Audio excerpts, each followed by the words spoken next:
Bonjour à tous, je vous invite à vous abonner à cette chaîne, à aimer, à partager, à commenter ces vidéos, c'est très important. C'est une manière de nous soutenir. Merci à vous tous. Allez, des scènes de guérilla partout en France, sur fond de trafic de drogue, je vous le disais, des métropoles submergées par la violence et une insécurité plus que galopante.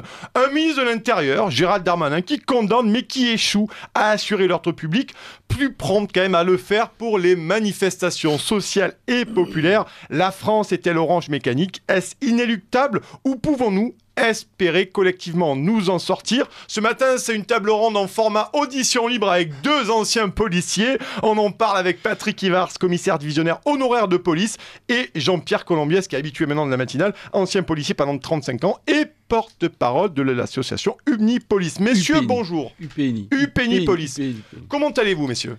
Très bien, ça va, merci. Très bien. Vous avez plein de choses à dire, j'espère, parce que vous avez commencé le débat en régie. Bon, mais je vais vous poser les Il y questions. a de la réserve, il y a de la réserve. Merci beaucoup en tout cas d'être là ce matin. On va parler de ce sujet qui est quand même très grave, hein, et vous le savez entièrement. J'ai envie de vous dire, moi, une première question finalement. Vous avez eu tous les deux des carrières très denses dans la police, à vos différents rôles et postes. Selon vous, et je vais me tourner vers tous les deux, quand date finalement ce basculement de l'insécurité, de cette ultra-violence, cet ensauvagement au regard de votre carrière? Est-ce qu'il y a eu un basculement ou est-ce que c'est venu progressivement dans la société? Patrick Ivars et après Jean-Pierre Colombiès. Moi, j'ai pas noté de basculement. Il n'y a pas d'année charnière avec, à un moment donné, il s'est passé, tiens, c'était plus comme avant. Bon, moi, j'ai passé 34 ans dans la police. J'ai toujours connu cette situation-là, quoi. C'est-à-dire qu'en fait, on gère une situation pourrie et on y arrive parce qu'on est français. Donc, si ça l'est, on se débrouille toujours. Et puis, on se dit toujours, ça ira mieux demain. Ça va. Et puis, ça s'améliore pas, en fait. Ça va pas mieux le lendemain. C'est les mêmes choses, en légèrement plus graves, etc. Ce qui fait qu'en fait, c'est pas une situation avec une rupture à un moment donné qui change tout. C'est une situation qui pourrit. Hein, c'est ce que vous avez dit, c'est une situation qui se pourrit doucement, jour après jour, et puis au bout d'un moment, quand on se retourne, on se dit, bah mince, on en est là, Ouais. Qu'est-ce qui se passe, quoi, voilà. Parce que je pensais, quand je pose la question, j'ai une arrière-pensée, ou pas une arrière-pensée, mais Moi je aussi. pense à 2005, je sais, Moi Jean-Pierre aussi. Colombier, je vous connais bien, 2005, le fameux octobre 2005, Oui, est-ce que là, à un moment donné, il n'y a pas une façon d'un embrasement qui n'a plus été maîtrisé Non. malgré les dons Non, je non. crois pas. Ouais. Enfin, bon, Jean-Pierre a peut-être un avis différent du mien, mais non, les grandes émeutes, là, d'octobre 2005, ouais. Non, parce qu'une émeute comme ça, c'est une crise. Et la crise, c'est pas le début de quelque chose, c'est la conséquence d'autre chose. Autrement dit, pour que octobre 2005 arrive, il faut qu'il se passe quelque chose avant. Et en fait, c'est une lente destruction de tout ce qui est institution en général. Une lente désagrégation de tout ce qui peut être structure étatique qui porte un uniforme, avec la perte de respect qu'on peut avoir pour les policiers, les pompiers, les gendarmes, enfin tout ce qui porte un uniforme, qui est attaqué par les banlieues en quelque sorte. Donc pour moi, octobre, c'est pas ça. Puisqu'il faut trouver une date, il faut absolument trouver une date. Bah, pas du tout. C'est- Non, je m'en c'est- remets à votre expérience de terrain pour me dire, voilà. Alors moi, je dirais que c'est la réforme de la procédure pénale de 93, peut-être, parce que ça a compliqué la vie, mais Non, mais c'est ouais. une étape, quoi. C'est une un étape tout, parmi d'autres. Ouais. Non, c'est Jean-Pierre un- Colombiès. c'est un tout, effectivement, il n'y a pas de date, Ouais. tel jour, telle heure, les choses ont basculé. Non, effectivement, il y a... Moi, c'est pas une date que je retiendrai, c'est plutôt le déclenchement d'un processus initié par Sarkozy, mais qui n'était que, je dirais, la partie visible d'un iceberg, d'un lobby ultralibéral qui a consisté à détruire le service public dans sa présence sur le terrain. Donc ça rejoint effectivement cette analyse du processus de désagrégation de l'institution qui conduit à des explosions sociales très fortes comme la dalle d'Argenteuil et autres. Donc il n'y a pas de date anniversaire, on va dire, Ouais. mais il y a effectivement le déclenchement d'un processus qui a été très habilement mis en place parce qu'il y a eu un discours politique très global anti-fonctionnaire. On a dit à tout le monde pendant très longtemps, c'était assez sidérant d'ailleurs, toute cette campagne politique qui consistait à faire croire que les fonctionnaires dans leur ensemble étaient trop nombreux et légèrement feignants sur les bords. Et les gens ont oublié, parce que moi j'ai entendu des discours complètement paradoxaux, les gens ont oublié que les fonctionnaires c'était des infirmières, des profs et accessoirement des flics. Et j'avais dit ça d'ailleurs à des syndicalistes policiers, j'ai dit mais vous vous rendez compte que vous accompagnez, parce que certains syndicats ont accompagné Nicolas Sarkozy dans cette dynamique, si vous vous rendez compte de ce que vous êtes en train de faire quand même. C'est qu'à un moment donné, nous ne pourrons plus assurer immanquablement, mécaniquement, une présence crédible et légitime sur le terrain. Bon, c'est passé à l'as, tout le monde a dit non, tout ira bien dans le meilleur des mondes, parce qu'en même temps, il y a eu la politique du résultat, la politique du chiffre, qui a crispé la relation police-citoyenneté. Mais enfin là, on s'écarte un peu du sujet. Mais en tout cas, conséquence, pour moi en tout cas, c'est qu'à partir du moment où on ne voit plus de flics dans la rue, ben, on a l'impression qu'il n'y a plus de flics ni de justice, surtout. Et donc c'est le tout permis, c'est le tout possible. Donc il y a à la fois cette désagrégation de la présence, la perte de valeur globale où on ne respecte plus rien parce qu'on vit dans une espèce de société où le tout est permis. Il y a le non n'est plus toléré. Et petit à petit, ça conduit des individus qui pour certains ont un cerveau reptilien, de croire que tout est possible, quoi. Et on agresse, et on casse, et on tue, il n'y a pas de problème. Ça rejoint un peu les jeux vidéo aussi, d'une certaine manière. Patrick Evars, tout est permis, on va remonter jusqu'à mai 68 dans ce cas-là. Hein. Si on doit vraiment faire de l'historique, voire même de l'archéologie, de la destruction totale de ce qu'est aujourd'hui notre société, on peut remonter jusqu'à très loin, mai 68, interdit d'interdire. Et puis après, d'autres, parce que c'est une série d'étapes. Hein. L'élection de François Mitterrand en 80, comme c'est un signal. Et puis, à cette même époque-là, la création de SOS Racisme. Ça, je trouve que c'est important parce que c'est la victimisation systématique des banlieues face à la police. Une confrontation permanente. Oui, une confrontation permanente, mais un choix qui est fait. C'est-à-dire que les gentils, c'est eux et les méchants, c'est les flics. Et la création de SOS Racisme, on a Malik Oussekine en 1986 aussi. Bon, on va pas... Touche pas mon pote. Touche pas mon pote, mais tout ça, c'est un peu la même époque, c'est les années 80. Et il faut bien comprendre que tout ce qui s'est passé dans les années 80, ça a apporté des conséquences dans les années qui suivent. Et forcément, 2005, c'est une des conséquences de tout ça. Il est interdit d'interdire mai 68, touche pas à mon pote et tout ce qu'on voudra. Mais au bout du compte, il n'y a pas un événement, pour moi, il n'y a pas un événement charnière, il n'y a pas une date précise. Il y a toute une série de renoncements qui font qu'aujourd'hui, on n'est pas loin d'être au fond du gouffre. Hein. Et justement, Patrick a évoqué un truc, ça mériterait quasiment tout un débat. Jean-Pierre Colombias. Mais c'est l'affaiblissement total du pouvoir judiciaire. C'est qu'il faut bien comprendre qu'en matière de police, il y a plusieurs niveaux d'action de police. Il y a la police administrative, qui est la police de prévention, la police visible. Donc, on va synthétiser et simplifier. C'est la police en tenue que l'on voit du quotidien tous les jours. Ça, c'est la police administrative. Son but, son objectif, c'est par sa présence d'atténuer ou de faire en sorte... De dissuader, finalement. De dissuader, voilà, globalement. Et puis, il y a la répression. La répression, c'est quoi ?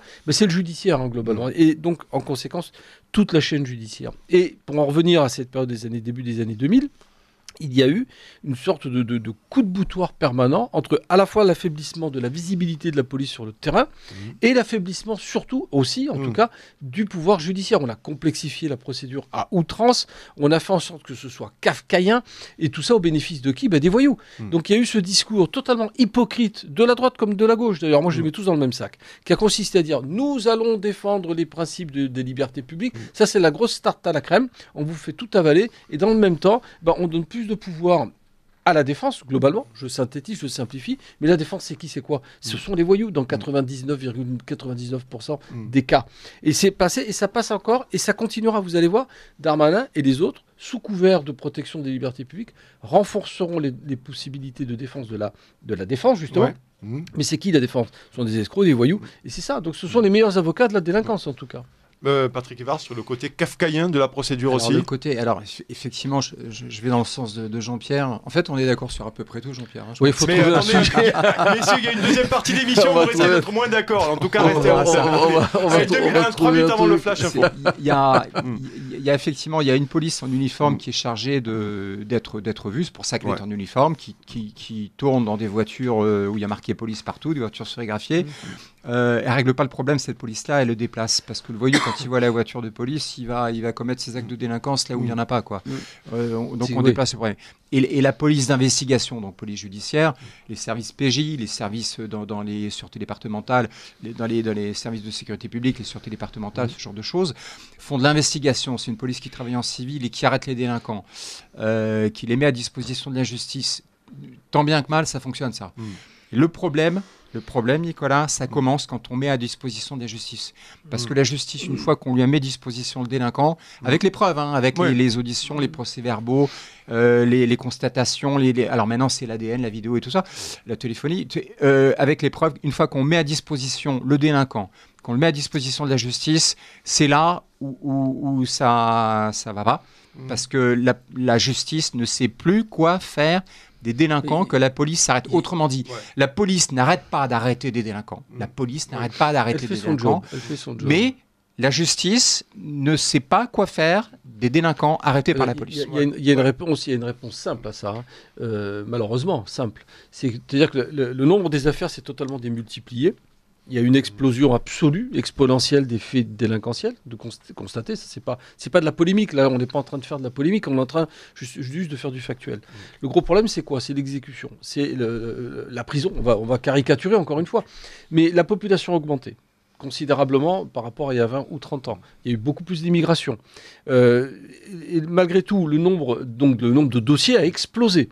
Le nombre de greffiers élus et de magistrats est resté le même. Oui. Et dans le même temps, on a déflaté le nombre de flics. Mais même lorsqu'il y a des condamnations, ça faut le comprendre, il faut le savoir, il n'y a pas assez de places de prison, tout simplement. Alors, est-ce que la prison est la réponse à tout? Je ne sais pas.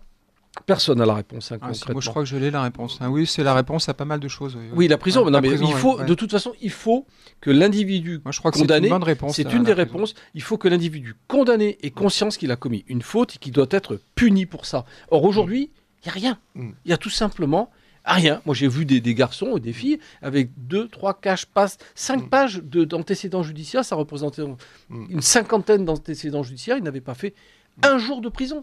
Allez, on en parle juste après le Flash Info. On revient avec Jean-Pierre Colombias et Patrick Ivars. Emmanuel, Flash Info. Ligne droite. Chevalier de la table ronde. Oui, oui, oui. Non, non, non. La table ronde. La France est-elle orange mécanique? C'était le titre du livre de Laurent Oberton.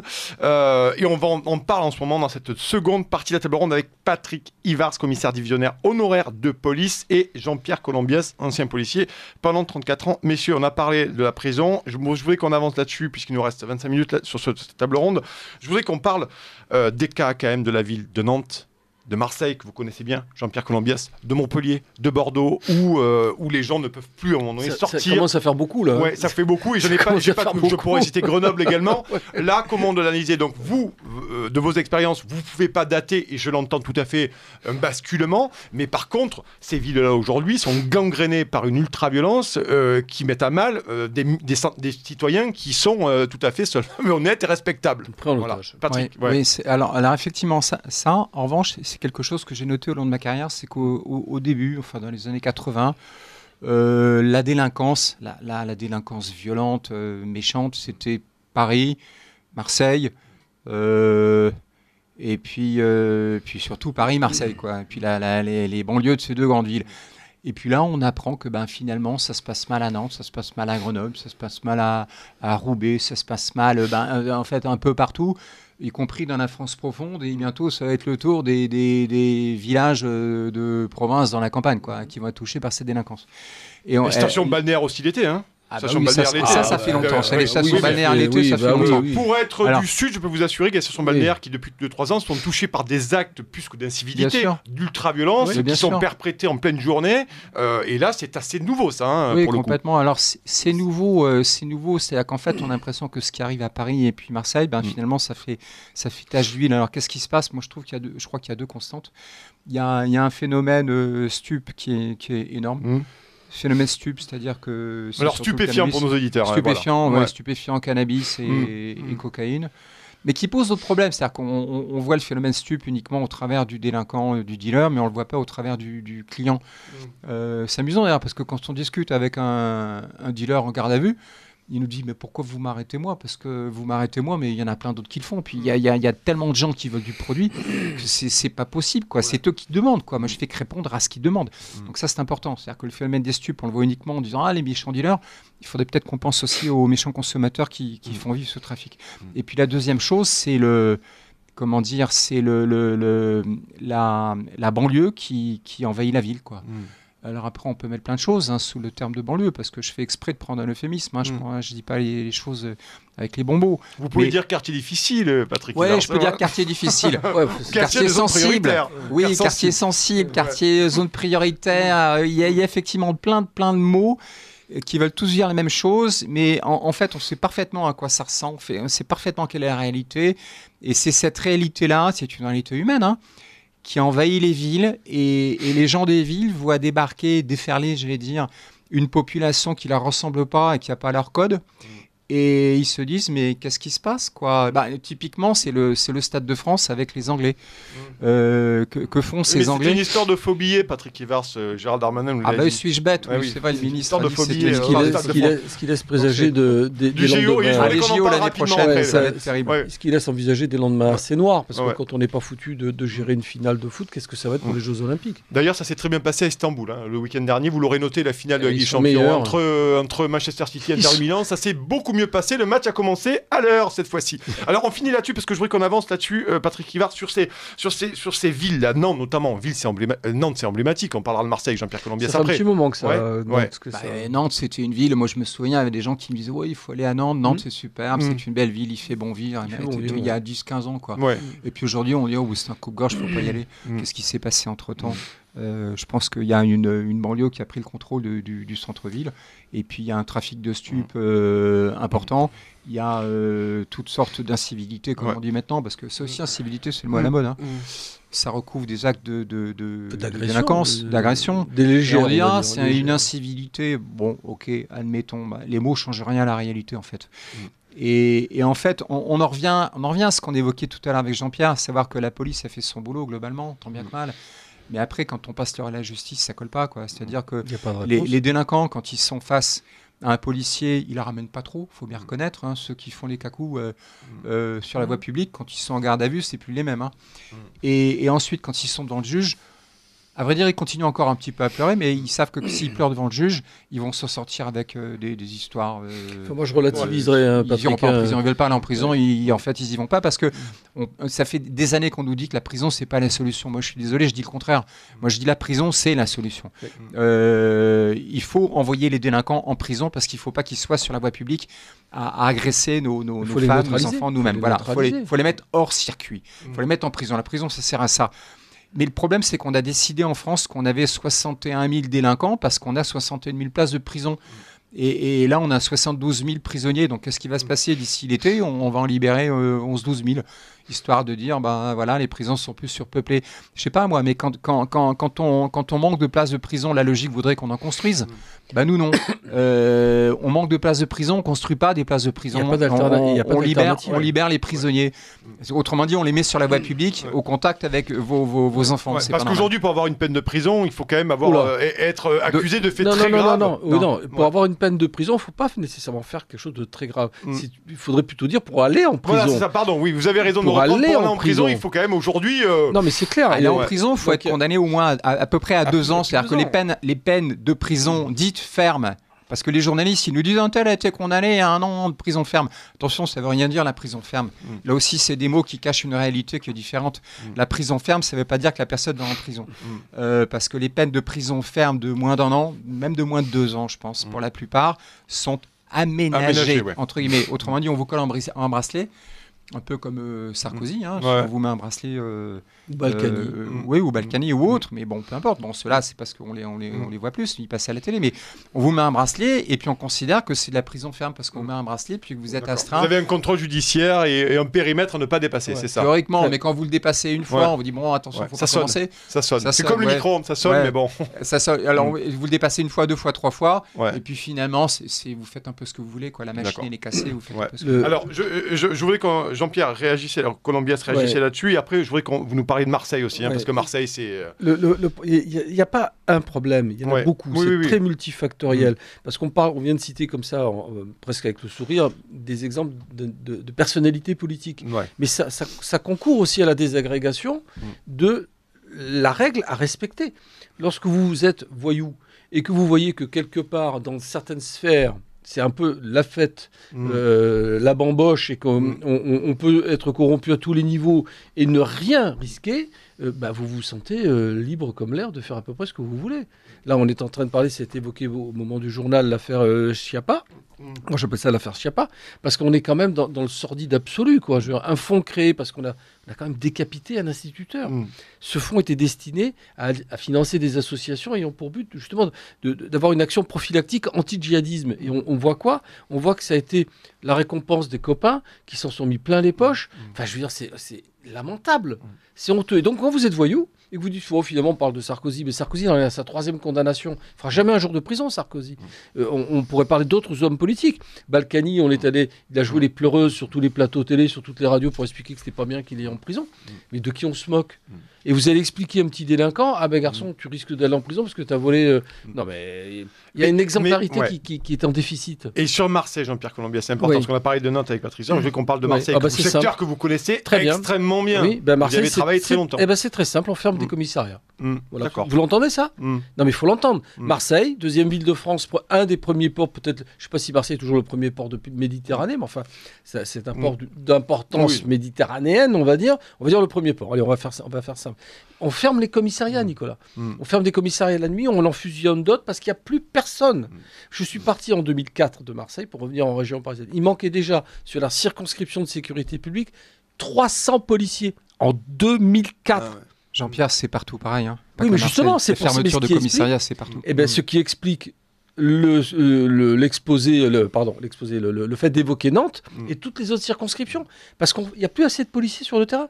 Tout simplement. Il y a eu le grand paradigme où on a dit on va remplacer les policiers par des caméras. Sauf que la caméra est une assistance à l'enquête, au judiciaire, mais elle ne l'empêche pas, elle ne peut pas remplacer le côté dissuasif de la présence du policier. Est-ce qu'il n'y a pas de prévention sur la caméra? Est-ce que ça marche finalement? Des délinquants qui tiennent une caméra, est-ce que je ne vais pas commettre un délit ou pas? Je ne sais pas. C'est bien Nicolas, moi je ne suis pas d'accord avec... La preuve que non. Vous ne seriez pas d'accord dès le départ de l'émission, messieurs. Voilà, les caméras, ça dissuade. La preuve, c'était lorsqu'ils ont volé cette voiture de police avec les policiers à l'intérieur en banlieue parisienne. C'était parce que la voiture protégeait une caméra et que ça gêne le deal. Quand il y a la caméra, c'est un peu le lampadaire du 19e siècle qui éclaire les rues la nuit. C'est un peu la voiture de police sérigraphiée qui passe dans les rues. Ça déplace le problème. Ça ne le règle pas, mais ça le déplace. Donc une caméra, sur un plan préventif, c'est utile parce que ça déplace. Et puis sur un plan judiciaire, c'est pas Jean-Pierre Colombias que je vais apprendre ça. La caméra, c'est indispensable. C'est une assistance à l'enquête. Le triptyque maintenant d'une enquête judiciaire qui tient la route, c'est les caméras vidéo, la téléphonie et l'ADN. C'est les mais Patrick, on peut pas. Ça peut pas remplacer quelque chose qui pour moi est fondamental. C'est le contact humain entre les représentants de l'État. Là encore, on simplifie et la population. Parce que le problème, ça remplace pas. Ça s'ajoute. Rappelle-toi, ce que faisaient les polices de proximité, ce qu'on appelait les îlotiers, en scooter qui sillonnaient les quartiers. C'était pas simplement. Il y avait rien de répressif derrière tout ça. Mais par contre, c'était une visibilité. L'îlotier était un interlocuteur qui n'était pas là. Mais tes îlotiers, ils se prennent des cailloux maintenant. Mais c'est là où je veux en venir. C'est qu'il n'y en a même plus. Il n'y en a même plus du tout. Mais moi, je connaissais des îlotiers qui étaient en contact avec les services de renseignement. Parce que ces garçons et ces filles qui étaient îlotiers, qui connaissaient parfaitement bien les quartiers, avaient vu les délinquants grandir, ils les avaient connus gamins, ils avaient vu, et donc ils savaient de qui on parlait. Il y avait un lien, il y avait un trait d'union. La caméra ne peut absolument pas remplacer ça. Patrick Yvan, et après je reviendrai. Alors là aussi, c'est peut-être un point pas vraiment désaccord avec Jean-Pierre, mais là où je voudrais insister, il y a quelque chose d'important, c'est que la sécurité, c'est pas plus de policiers. Contrairement à ce qu'on croit. La sécurité, c'est moins de délinquants. C'est pas la même chose. C'est-à-dire que pour qu'on ait plus de sécurité dans nos rues, il faut pas qu'on voit plus de policiers. Pour qu'on ait plus de sécurité dans nos rues, il faut qu'il y ait moins de délinquants dans les rues. Donc on en revient au problème de la prison, voire même au problème de l'expulsion, ce qui concerne des délinquants étrangers. Parce que la vraie sécurité, c'est certes, bien sûr, c'est mettre des policiers dans des voitures sérigraphiées dans les rues, mais c'est surtout de mettre les délinquants en prison. Et puis le délinquant étranger, quand il sort de prison, c'est de l'expulser, quoi. Voilà. Jean-Pierre Colombier, Il reste que 10 minutes et j'aimerais qu'on aborde un sujet de la démission des gendarmes et des policiers. Et je veux qu'on parle de Marseille. Je sais, Jean-Pierre Colombier, est-ce que vous voulez beaucoup réagir? Mais vous reviendrez sans problème. Un syndicaliste policier parlait il y a quelques jours sur une antenne, concurrente ou confrère, ou consoeur, peu importe, de véritable guérilla à Marseille. Bien sûr. Il a employé la guérilla, il a dit on n'est plus dans une délinquance, on est véritablement dans une guérilla. Oui. Guérilla, ça veut dire une faction contre une autre faction. Est-ce que les factions, ce sont des bandes de délinquants rivales ou les policiers face à des délinquants? Mais Nicolas, aujourd'hui, c'est au Quai Coral, Marseille. Ouais. Hier encore, il y a eu une fusillade devant un bar, 5 blessés, tir automatique. Enfin, je veux dire, il n'y a plus de frontières, il n'y a plus rien. Ils n'ont peur de rien. Alors, quand j'entends... Moi, ce qui me scandalise, c'est que dans le même temps, on a une préfète déléguée à la police, Mme Camille Héry, on a un ministre qui n'arrête pas de nous dire « Nous maîtrisons la situation ». Ils ne maîtrisent rien du tout. On va être clair. Ils ont la prétention de tenir Marseille avec 9 compagnies de CRS. Bravo. On a 9 compagnies de CRS à Marseille. Ah, c'est génial. Le problème, qu'est-ce qu'on leur fait? On leur fait faire quoi? Alors j'ai eu des débats tendus d'ailleurs à ce sujet, parce que ça c'est le nouveau truc, hein, c'est le nouveau schéma. Dès qu'il y a un problème quelque part, Darmanin il envoie la CRS 8, la 8 bis, la 8 terre, la 8 quatuor. Il a la CRS 8 partout. On se demande, c'est des gremlins. La CRS 8, tu les mets dans l'eau, hop, ils se démultiplient. Sauf que les CRS ne sont pas faits. J'ai beaucoup de respect pour ce qu'ils savent faire. Me semble. Mais pour moi c'est parmi les meilleures forces de maintien de l'ordre au monde. On va être clair, je peux pas. Et je assume ce que je viens de dire. Mais par contre, je suis désolé. En quoi les CRS sont-ils formés ou même formatés pour régler des problèmes de trafic de stupes, pour régler, ne serait-ce que même la sécurité publique. Même la sécurité publique est un métier. Patrick peut pas me contredire là-dessus. On peut pas être en désaccord. Là, on est d'accord, Jean-Pierre. C'est mon dernier mot. On est d'accord. Non, mais je plaisante. Il y a la sécurité publique, c'est un métier. C'est un métier. C'est la relation avec la citoyenneté, tout ça, et ça fait un job de sécurisation. La PJ, c'en est un autre, c'est de l'investigation, c'est du long terme, c'est un travail très technique. On ne devient pas enquêteur comme ça, du reste. Et puis les CRS, c'est autre chose. Simplement, comme il n'y a plus de sécurité publique, en tout cas de moins en moins, et qu'il y a de moins en moins de judiciaires, Darmanin nous envoie les CRS partout. Pourtant, Jean-Pierre Colombier, je me souviens qu'Emmanuel Macron était allé en grande pompe à Marseille, il était resté 3 jours pour nous dire que Marseille allait changer grâce à son action et qu'on allait apaiser la vie de la sécurité. Il ne va pas te dire le contraire, il ne va pas te dire que c'est le chaos. J'ai jamais entendu un ministre qui a dit « Ah, c'est génial, je suis allé là-bas, mais c'est le bordel ». Non, il ne peut pas dire ça. Il est là, donc là, c'est pour vous qui dit ça, vous les journalistes, vous les médias. Il va là-bas en disant il ne peut pas avouer, assumer l'idée que leur politique, d'ailleurs, politique à laquelle il était associé déjà avec Sarkozy, parce qu'il était déjà dans les tiroirs du sarkozysme triomphant à une certaine époque. Il ne peut pas assumer ça, politiquement parlant, surtout quand on veut un destin futur et personnel. Il ne peut pas dire c'est le chaos, pourtant ça l'est. Fermeture de commissariat, de moins en moins d'effectifs sur place, et la seule panacée qu'on ait, c'est les CRS. Pour moi, c'est clairement un aveu d'échec. Mais une dernière question, et après je me tourne vers Patrick Evars. C'est une volonté pour vous, Jean-Pierre Colombier, finalement, la fermeture vous parlez de fusion de commissariat, de fermeture de commissariat, de manque de policiers sur à peu près tous les services à Marseille. Vous avez parlé des fusillades.